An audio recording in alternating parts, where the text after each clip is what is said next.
Hello guys. Labas tayo. Titingnan natin for the pang ilang araw ko na ba to?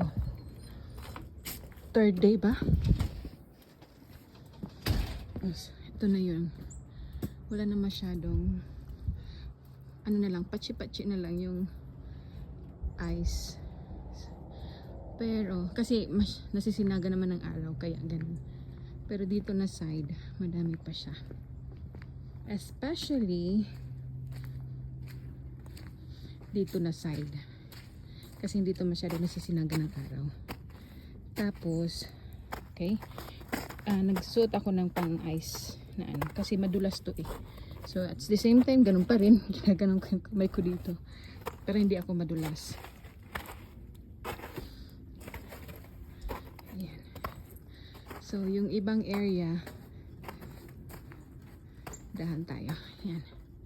So, ito, madami pa din. Ayan. Nalulusaw naman na yung iba. So, ito, ayan. Galing sa bubong. Tapos dito. Then, may sad news. Hindi kinaya ng aming, ayan, nakikita nyo ba yun? Ayan. Kasi yung ice sa taas nalulusaw na siya. So, ayan. Di ba yung ice? Kita nyo ba? Ayan. So, nalulusaw siya. And then, nabasag yung aming bird bath. Hindi kinaya yung ice. Siguro ano siya, nabasag. Ayun. So, kailangan bumili ulit ng panibago. Then, here, wala na din masyadong ice. Then, ayan. So, dito kami, nung naglaro kami ng anak ko. So, yung sa baba, ayan, wala na rin masyado.